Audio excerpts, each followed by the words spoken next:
Hi guys, Kai here. In this video I'd like to talk about mid-range swordcraft decks. The general idea behind mid-range swordcraft deck is that it focuses on pressuring the opponent and controlling the board with followers. Now, this deck costs only around 28,150 vials. It consists of cards like Quick Blader, your Storm, Vanguard, Fervid Soldier, which whenever an allied commander comes into play, it gains +1/+0 until end of turn. Your Veteran Lancer is a go-to ward. Meleer puts a random commander from your deck into your hand. Fencer is a officer buff, giving +1/+1.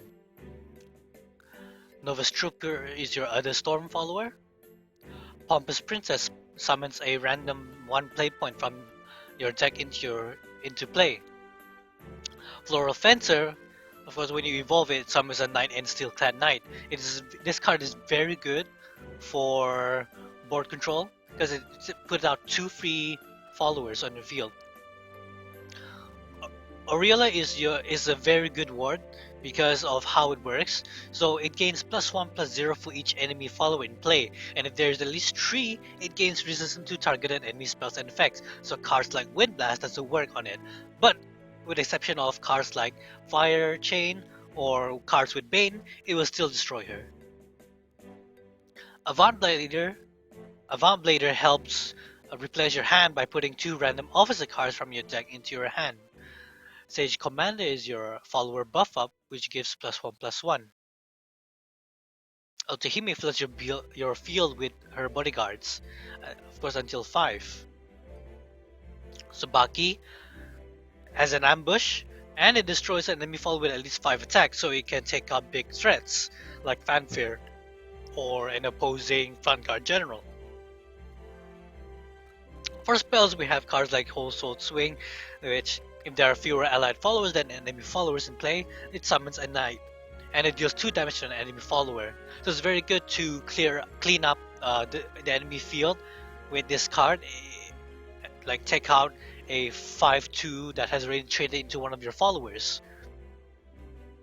And another spell we have is a Wielder's Command, which summons a pirate and a Viking. The pirate has a 3/2 and a storm, and while the Viking has a 2/3 and it's a ward.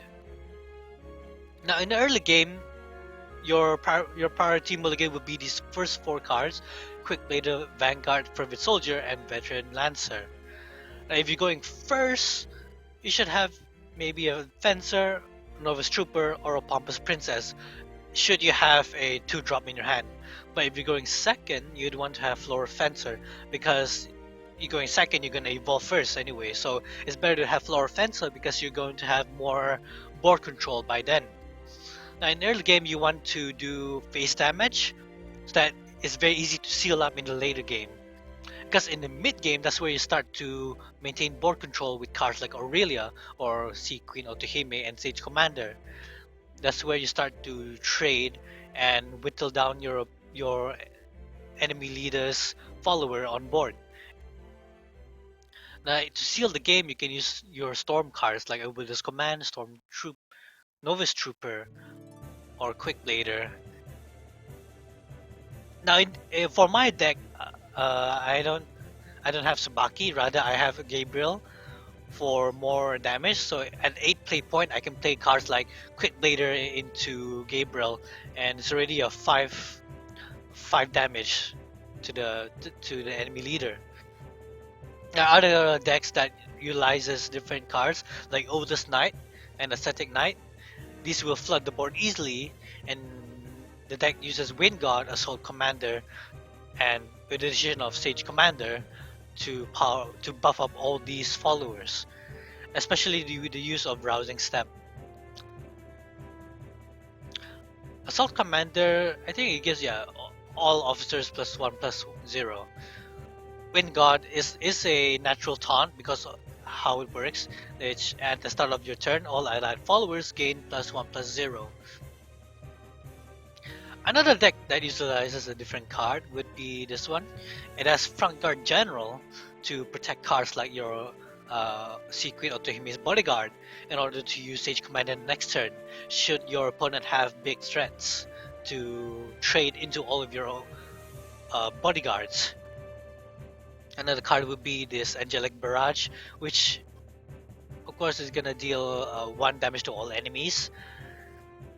This helps with getting field control against forest craft that floods the field with fairies, or bloodcraft that flood the field with forest bats. Or it can use to deal further face damage with 1, and it can make a difference. Because say for example your opponent is at 3 defense, and you have Storm Novice Trooper and Angelic Barrage in the hand. What do? Angelic Barrage and just storm him in the face. So I think that is the general thoughts behind mid-range Swordcraft decks. So you can use cards like Gabriel, as I said earlier, to further buff up your followers for more face damage. So it's very good. And the card goes slightly favored against Stormhaven craft decks because both are aggressive and fast, but you have mid game pressure like Aurelia Regal Saber to protect you from more face damage. But it's very unfavored against Heal Haven because of how Heal Haven craft decks work. It has so much heal in the early game, and it has so much pressure with Elena's Prayer. Plus, with the addition of Themis' Decree, it'll just wipe out your board. That's very unfavored. Your only hope is to win in the early game and hope that he doesn't play Elena's Prayer down somewhere in the middle game. The deck is very even against Temple Forest Craft because both are mid-range. So it all depends on the mid game where you're both trading against each other. Forest Craft's Elf Knight Cynthia works similarly like Sage Commander, except that when their follower attacks, it gains the buff up number +1/+0. Against Purgatory Forecast, it is slightly favored because it's very slow. They're gonna use Altered Fate to replace their hand, and if they have a valuable card in their hand, they're gonna waste it all up just to get to 30 shadows. It's slow, so your only chance to win to get face damage early game and win through mid game. For Spell Runecraft, yeah, it's favored, but it all depends on top decking your cards right. Because Spell Runecraft is slow, and you have a lot of early game pressure like Quick Blader, Vanguard, all these low cost drops, and with cards like Pompous Princess and Sage Commander or Tahime, you have ways to replenish flood your field again and just seal off the game. So I guess this is all my thoughts behind mid-range Swordcraft decks.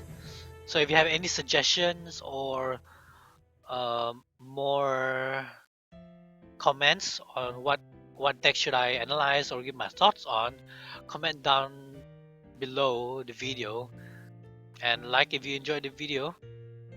See you guys soon. Thanks very much.